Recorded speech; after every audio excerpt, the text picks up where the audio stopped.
Muito boa tarde, Santa Catarina. Está começando mais um Jogo Aberto SC para todo o estado. Hoje, dia 28 de julho, segunda-feira. Teve tudo que foi rodada nesse final de semana, mas no Brasileirão só o Avaí se deu bem. Sobre isso e muito mais, a gente vai falar no programa de hoje. Se liga só.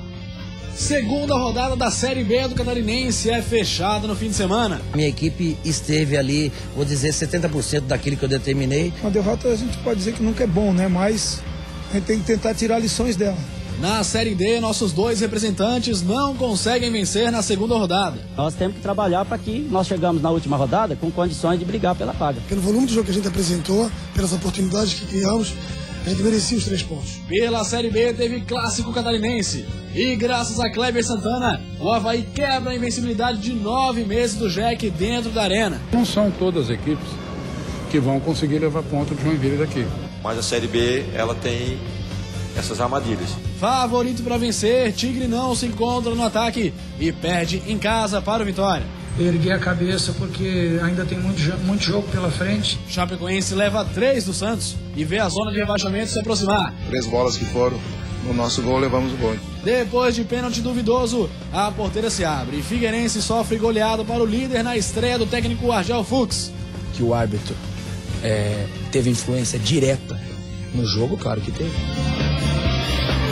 E para comentar tudo isso e muito mais, Sandro Ventura já está nos nossos estúdios por aqui. Nosso capitão em camisa 10 também vai responder as suas perguntas. Participe com a gente, facebook.com/Jogo Aberto e no Twitter e no Instagram, @Jogo Aberto SC. Uma rápida parada, daqui a pouco a gente volta com muito futebol para você.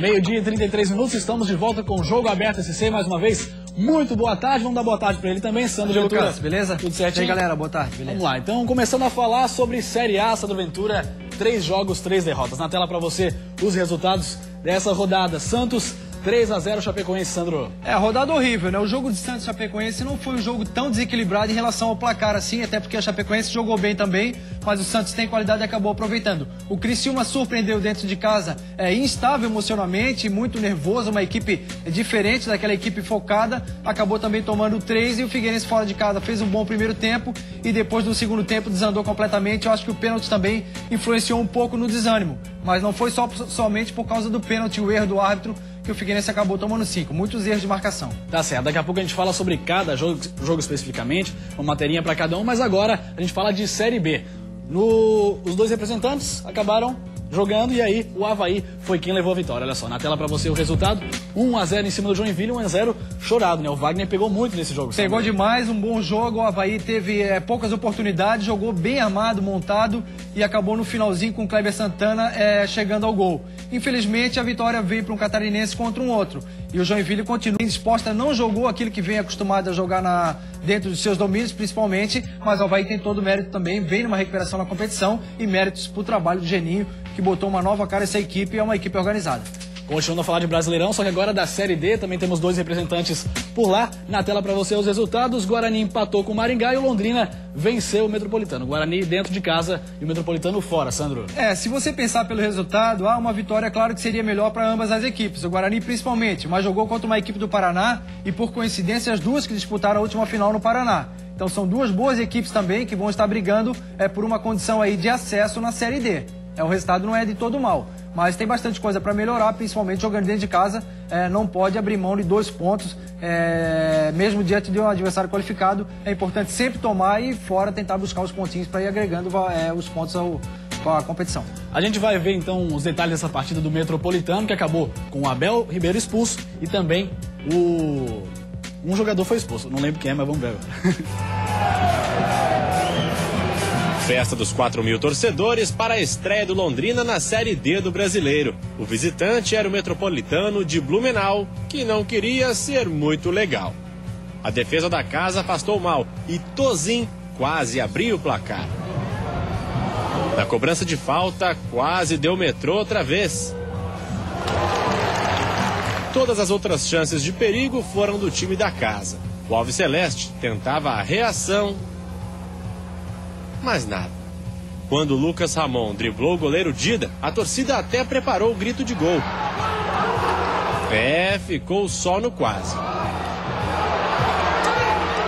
Veio o segundo tempo e com ele as principais emoções e polêmicas do jogo. Primeiro, o técnico Abel Ribeiro do Metropolitano reclamou de uma marcação do árbitro de maneira intensa. Foi expulso. Ele simplesmente deu o lateral a favor do Londrina. Eu disse a ele que não era lateral e ele acabou me tirando. Eu chutei uma garrafinha de água, ele acabou me tirando do jogo. Depois, Juninho, que havia entrado no segundo tempo, recebeu cartão amarelo por simulação. Na sequência, falta de Juninho sobre Rony Dias. E o Metrô, que já não tinha mais o treinador, ficou também com um jogador a menos. Mais alguns minutos e Rony Dias arrancava para lançar o centroavante Bruno Batata. Eu consegui chegar antes do goleiro, né? Geralmente o goleiro vem forte nesse lance, né? Pra tentar pegar a bola, eu consegui chegar antes. A posição do atacante do Londrina que é duvidosa. Na cobrança, Bruno Batata fez o primeiro do Londrina na competição nacional.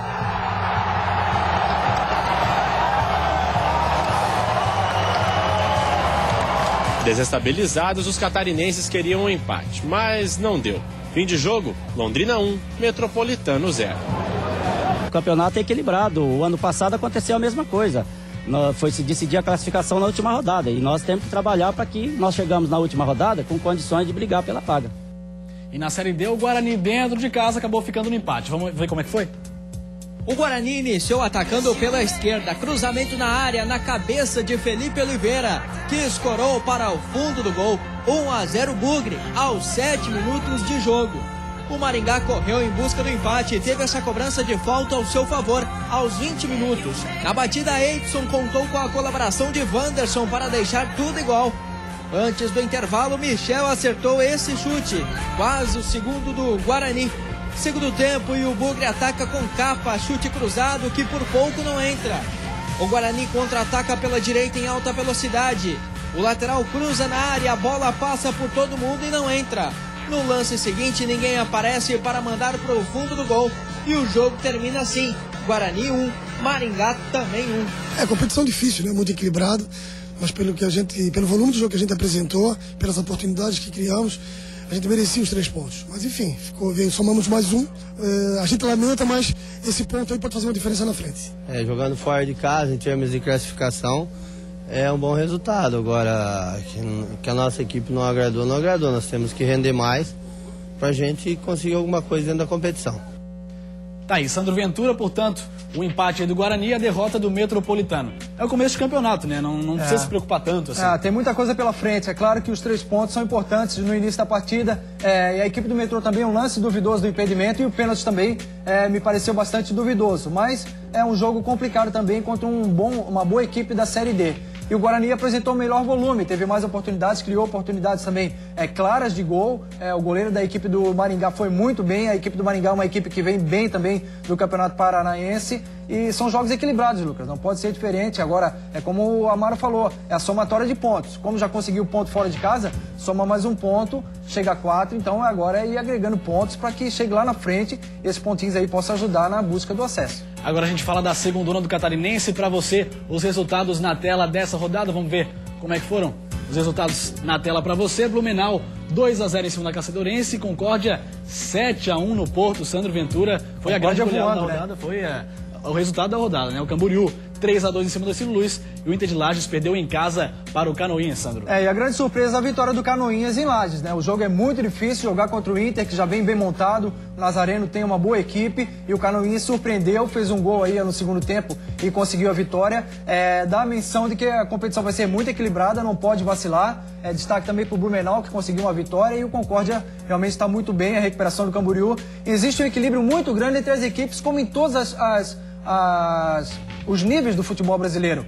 Agora, para a nossa competição, a questão da estrutura fora do campo, a tranquilidade para os jogadores, a manutenção do trabalho e a convicção que o trabalho realmente é esse, que o caminho é o certo, é que vai dar grande diferença lá na frente. Então, quem tiver essa condição melhor de uma estrutura, de uma consistência para aguentar toda a competição, é que lá na frente vai colher os frutos. E quem acompanha a estreia do Inter dentro de casa foi Eduardo Demenec, que vai mostrar para a gente como é que foi o jogo.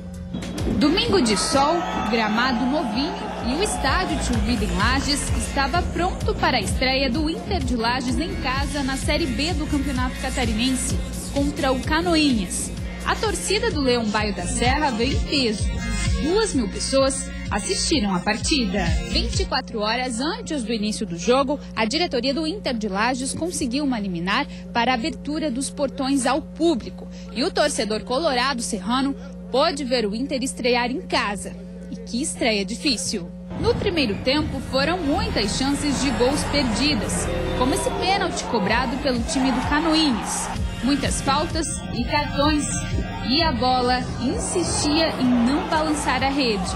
O torcedor estava ficando agoniado já. Tem que botar mais pressão no time, ainda mais que tá jogando em casa aí. Botar mais pressão, ver se faz um golzinho aí pra gente sair campeão aí, né? No segundo tempo, o jogo foi mais pegado. Mas o gol também não queria sair em nenhum dos lados. Eis que entra o Brasão para ajudar o Inter de Lages. Mas aos 33 minutos, Esteves de cabeça abre o placar para o Canoinhas. Vitória para o time visitante. Minha equipe esteve ali, vou dizer, 70% daquilo que eu determinei e por isso conquistou um grande resultado. Uma derrota a gente pode dizer que nunca é bom, né? Mas a gente tem que tentar tirar lições dela. E eu acho que essa aí foi uma derrota que mostrou que a gente precisa focar mais no grupo e tirar deles mais determinação, tirar deles mais pegada para a divisão. Pois é, e quem venceu dentro de casa foi o Camboriú. 3-2 em cima do Ercílio Luz. Vamos ver como é que foi? A volta do Cambura ao Renatão foi sem público. Mesmo assim, o time da casa começou bem com Alex Júnior, que aproveitou para abrir o placar. O Ercílio Luz chegou ao gol de empate com Lion, que acertou esse chute seco para deixar tudo igual. Segundo tempo, Cadu de pênalti colocou o Camboriú na frente, mais uma vez. 3 minutos depois, Cadu apareceu para ampliar. O Ercílio Luz descontou ainda com João Rodrigo. Final, Camboriú 3, Ercílio Luz 2. Cada jogo a gente vai montar uma estratégia para que a gente consiga vencer o adversário, mas o modo de jogar a gente não vai mudar, né? A gente vai querer sempre castigar o adversário, tentar sempre o gol ao adversário, é claro, sempre com equilíbrio, né? Quem também fez o dever de casa foi o Beck. Acabou vencendo por 2-0 a Caçadorense. Vamos ver como é que foi. Os gols saíram no segundo tempo. Anderson Juí abriu o placar aos 18 minutos.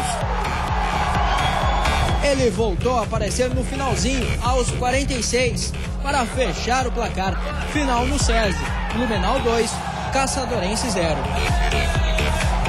E sobre a goleada da rodada, a gente fala agora, porque foi um 7-1 aí, a moda alemã. Vamos ver como é que foi essa vitória. Olha aí, na Atual FM, Galo do Oeste massacra e vence de 7-1 o Porto União. Vamos ver como é que foi essa vitória do Concórdia. Concórdia Atlético Clube venceu de goleada na tarde deste sábado, dia 26, a segunda partida consecutiva pela divisão especial do Catarinense. O time do Oeste aplicou uma goleada de 7-1 contra o Porto de Porto União no estádio Domingos Machado de Lima. Aproximadamente 300 torcedores acompanharam a partida, mais os 300 que realmente foram ver uma grande partida. E olha só o que eles colocaram no Facebook oficial do Concórdia. Fizeram uma brincadeira, Sandro Ventura, com os nomes dos jogadores da Alemanha, juntamente com os jogadores aí do Concórdia. Aí tem Eduardo Neuer, fizeram por ali também o Edu Miller, Klausderson e por aí vai. Placar de 7-1, lembra, claro, e vai ficar muito tempo na nossa memória. O que é importante, Concórdia vem com mais uma vitória, já conseguiu a primeira na estreia, e uma vitória de 7-1, embora o adversário também não esteja bem na competição, já tenha perdido em casa, se eu não me engano foi pro Guarani na estreia, né? Exatamente. Então, uma equipe conseguir fazer 7 gols, conseguir criar oportunidades para fazer 7 gols, tem méritos também, é uma equipe bem treinada, e o Concórdia vem forte, pode ter certeza, precisa da participação dos torcedores em maior número, porque é claro que o futebol é todo movido com o apoio do torcedor, é todo voltado para o apoio, para contar com a força dos torcedores, e o pessoal do Concórdia precisa também ajudar ainda o campo e prestigiando a equipe. Com todos esses resultados, então vamos ver como é que ficou a classificação da Série B do Catarinense nesse momento para você. O primeiro é o Concórdia, portanto, com essa goleada aí ficou com 6 pontos. Aí está líder isolado da competição. Blumenau é o segundo com 4 pontos, terceiro o Atlético Tubarão também com 4 e o quarto Canoinhas com 4 pontos. O Inter de Lages vem em quinto lugar com 3 pontos. Virando a página da tabela, tem o sexto Camboriú com 3 pontos, o sétimo é o Guarani com 3, esse Luz vem na 8ª posição com 1 ponto, e a Caçadorense em 9º lugar e o Porto em 10º lugar na lanterna, ainda não pontuaram. O Sandro Ventura também tem que começar a se mexer, né? Início surpreendente, nós esperávamos aí uma hegemonia do Inter, do Camboriú, do Blumenau, até o próprio Guarani na frente, mas existe um equilíbrio muito grande, tem equipes aparecendo como surpresa, algumas lá embaixo na tabela, mas eu acho que entre 6 e 7 equipes vão brigar até o final pelas pontas da tabela. Então, cada jogo é uma surpresa, cada jogo tem que ser muito intenso, determinado, para que as coisas comecem a se encaminhar e dê tranquilidade, principalmente para aqueles que montaram elencos maiores, com mais qualidade e que têm um objetivo traçado aí para frente. Tá falado do Sandro Ventura, agora a gente vai para uma rápida parada e depois, no próximo bloco, a gente vai falar da Série A e da Série B, que não foi muito boa no geral para os catarinenses. Dentro de mais alguns instantes, você confere o noticiário mais completo do futebol catarinense. Encontro amargo. Depois de ficar 50 dias sem jogar na Arena, a Joinville perde em casa para o Avaí. Mas a Série B, ela tem essas armadilhas. Levar daqui 3 pontos é muito importante. Aqui no Heriberto Wilson, o Vitória aproveitou a vantagem numérica durante quase toda a partida e garantiu os 3 pontos. É a segunda vitória no Campeonato Brasileiro. Então a vitória vem boa hora. Acho que a gente fez tudo aquilo que planejamos. A gente sabe que a nossa torcida está triste, está chateada. Nós também estamos. O Danilo, que eu me lembro, não fez uma defesa, mas 3 bolas que foram no nosso gol, levamos o gol. No segundo tempo, a chuva deu uma trégua no Mineirão. Só que aí começou uma outra chuva de gols. Muitos gols do Cruzeiro. Que o árbitro teve influência direta no jogo, claro que teve. Todos os times de Santa Catarina num só programa. Isso é Jogo Aberto SC.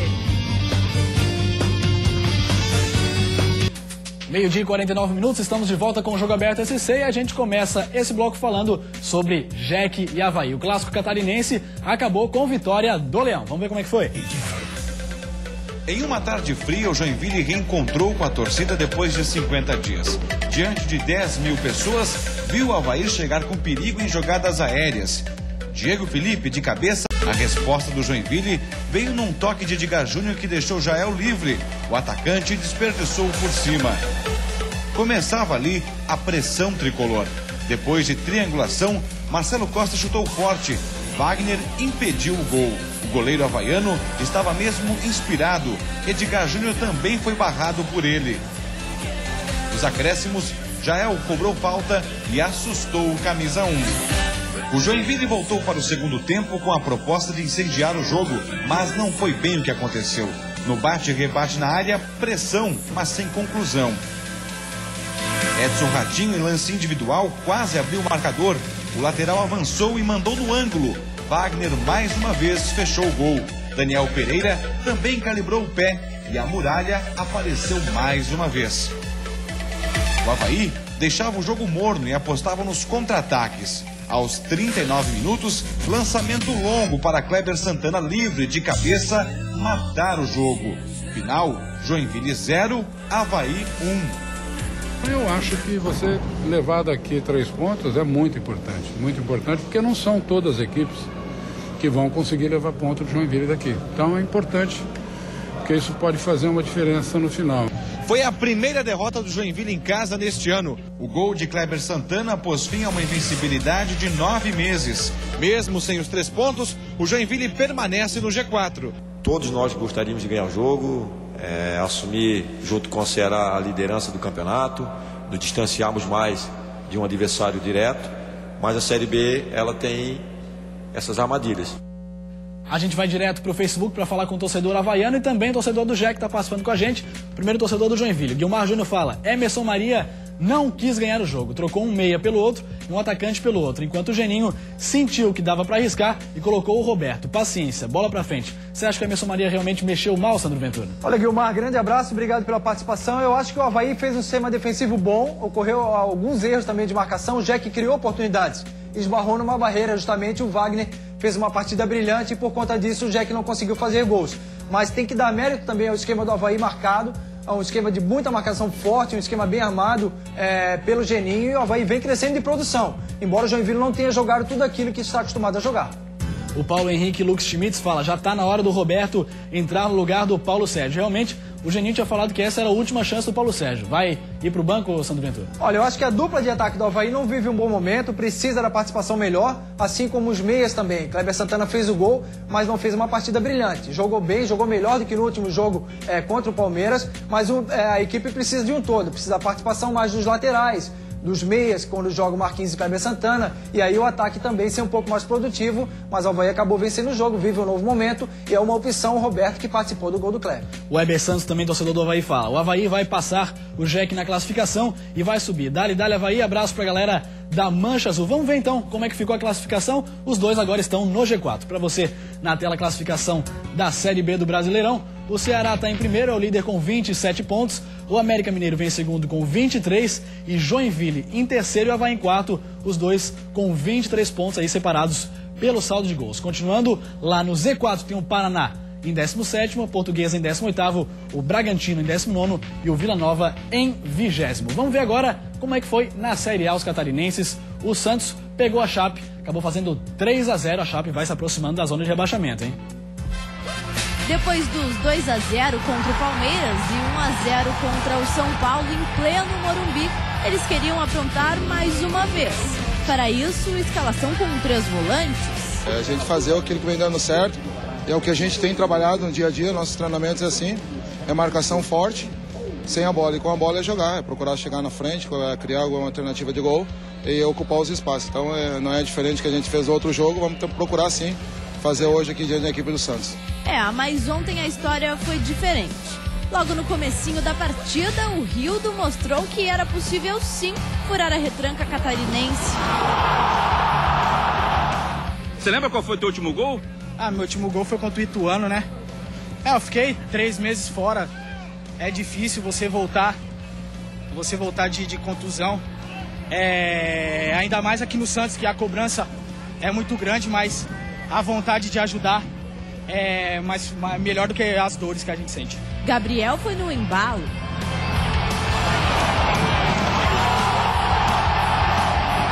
Diego Cardoso também. 3 gols, 3 atacantes. De atacante para goleiro, também era o dia dele. Aranha completou 100 jogos com a camisa do Santos e fez defesas excepcionais. Neste chute do Dedé, na finalização do Abuda e mais uma vez Abuda. Bruno Rangel até conseguiu passar pelo goleiro, mas o bandeirinha já assinalava o impedimento. O Aranha fez grandes defesas, o Danilo, que eu me lembro, não fez uma defesa, mas 3 bolas que foram no nosso gol, levamos o gol. Fico feliz de poder colaborar. A nossa equipe, eu acho que fez, o meu modo de ver, fez um jogo equilibrado defensivamente. E no ataque concluímos as jogadas, então acho que foi uma noite perfeita. Pois é, Sandro Ventura, noite perfeita para o Aranha, fechou o gol e a Chape acabou com resultado negativo. Acabou perdendo, mas o resultado, o placar não diz que foi o jogo. Justamente como o Celso falou, e o Aranha também. Foi uma partida perfeita do Santos, aproveitou as oportunidades. Tem um ataque muito rápido, o Gabriel, o Rildo, são jogadores velozes, conseguiram chegar em oportunidades onde a Chape chegou, mas não conseguiu, esbarrou no Aranha. As finalizações um pouco mais de longe, acabou não chegando ao gol. Mas o equilíbrio alcançado pela Chapecoense é o que é importante. Até porque é muito difícil jogar contra o Santos na Vila Belmiro. Eu acho que a Chapecoense vai enfrentar poucos adversários com essa capacidade de criação que tem a equipe do Santos, com essa velocidade. Mas é um resultado normal. Não pode se desesperar não, agora tem um compromisso em casa, eu acho, contra o Flamengo. E tem que voltar da mesma forma forte e confiante para virar e conseguir uma vitória no próximo jogo. E quem tinha tudo para vencer era o Criciúma, jogava dentro de casa com a força do Heriberto Wilson, mas não deu certo. O Vitória foi lá e arrancou a vitória do Tigre. O Criciúma tomou a iniciativa e teve as primeiras chances de gol, que paravam sempre nas mãos do goleiro Wilson. Mas na primeira escapada do Vitória, Euler passou como quis pela defesa, a bola sobrou para Diney, que entregou para Caio. 1-0 Vitória. O Tigre continuou tentando chegar, mas a pontaria mostrava que essa não era a noite do time catarinense. Bate e rebate na área do Vitória, a bola sobrou limpa para Silvinho, mas o Wilson apareceu para salvar. E a pontaria do segundo pior ataque do Brasileirão continuava ruim. Já no final do primeiro tempo, Escudeiro reclamou e tomou amarelo. O zagueiro continuou reclamando e o árbitro Marcelo de Lima Henrique não pensou 2 vezes e expulsou o argentino. Nesta noite de sábado em que nada dava certo para o futebol catarinense, com o Criciúma no segundo tempo, também não foi diferente. E olha que o Tigre tentou, mas na etapa final a situação foi ainda pior. Criciúma no contra-ataque 3 contra 2, Silvinho perdeu. Logo depois, Baier botou na área. Na sobra, Serginho livre e o Wilson conseguiu desviar. Mas aí o Vitória tratou de esfriar os ânimos do time da casa. Marcinho girou e bateu forte para a boa defesa de Luiz. Na sequência, bola na área e mais uma vez Caio. Agora a Vitória 2-0. Ainda tinha tempo para mais. Ayrton arriscou na falta de longe e o goleirão Luiz aceitou. 3-0 Vitória. Já no finalzinho, Serginho descontou, mas nem comemorou. Fim de papo, Criciúma 1, Vitória 3. Vitória importante fora de casa, né? Muito importante. A gente estava num processo evolutivo. Precisávamos vencer, porque não adiantava a gente jogar bem, lutar e não vencer. Então a vitória vem boa hora. Acho que a gente fez tudo aquilo que planejamos e graças a Deus deu tudo certo. Continuar trabalhando com equilíbrio. A gente sabe que a nossa torcida está triste, está chateada, nós também estamos, mas temos que continuar o trabalho e erguer a cabeça, porque ainda tem muito jogo pela frente. Sandro Ventura, o ataque do Criciúma já não vem muito bem, o Escudeiro vai lá e é expulso por reclamação. Aí complica, né? Com o jogador a menos é mais difícil. O ataque criou algumas oportunidades, não vem bem, mas o Wilson fez uma grande partida, assim como quase todos os goleiros que enfrentaram equipes catarinenses. O Criciúma me pareceu um pouco nervoso, um pouco desestabilizado, apressado aí na dividida, não pode perder. O jogador do Vitória apareceu na frente de 3 do Criciúma e acabou aí botando para dentro uma tabela, criou várias oportunidades, o Wilson fez grandes defesas. Talvez se uma entrasse seria uma situação diferente, daria uma nova dinâmica ao jogo, mas o futebol é dessa forma. Tá lá o Wilson para defender, Criciúma tem que ter competência para pôr para dentro, e o Vitória deu tudo certo, acabou fazendo os gols e acabou conseguindo uma grande vitória. Mas como o Wagner falou, muito trabalho pela frente, cada jogo é uma batalha, só não pode perder guerreiro, como foi aí, de forma infantil, né? Pois é, de forma infantil essa expulsão. Agora a gente fala de Figueirense. Foi até o Mineirão, jogou de igual para igual no primeiro tempo, mas aí, a partir do pênalti, abriu a porteira e 5-0. A missão do desesperado Figueirense era complicada no Mineirão, parar um Cruzeiro com fome de liderança. Não, eu quero ser líder sempre, né? Mas é o time a ser batido, né? Foi um primeiro tempo com muita chuva, muitos escorregões, carrinhos. Os catarinenses até marcavam bem e chegavam com perigo ao ataque. Quase abriram um placar com Pablo. Mas, aos 40 minutos, foi marcado pênalti em Ricardo Goulart.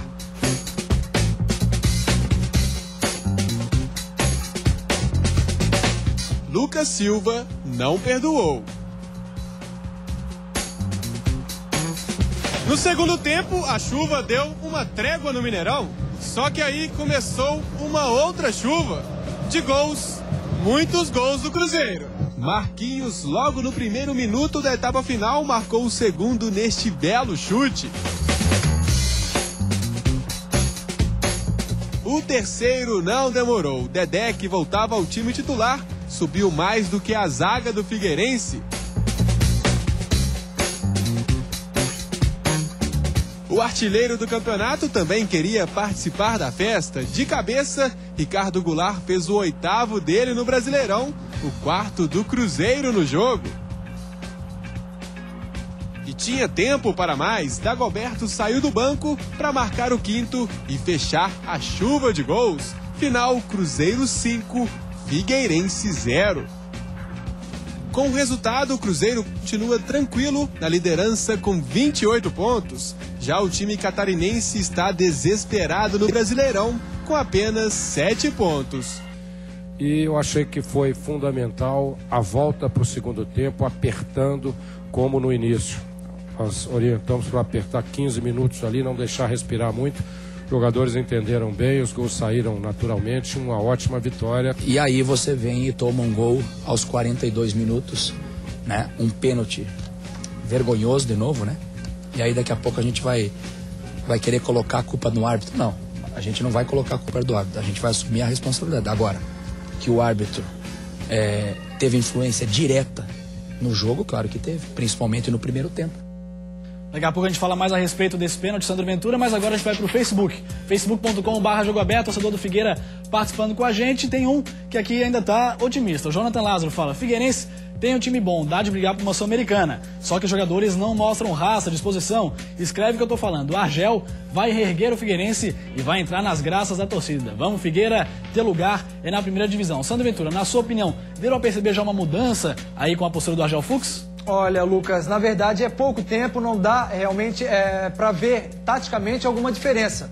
Mas há uma equipe que no primeiro tempo marcou bem, aí o pênalti realmente não houve, foi uma vergonha. Existe um contato na área do Luan, mas tem que haver esse contato, não tem como deixar o atacante cabecear e ficar olhando. Houve o contato e aí abriu a porteira realmente, o Figueirense voltou completamente desconcentrado e acabou tomando os gols no início do segundo tempo.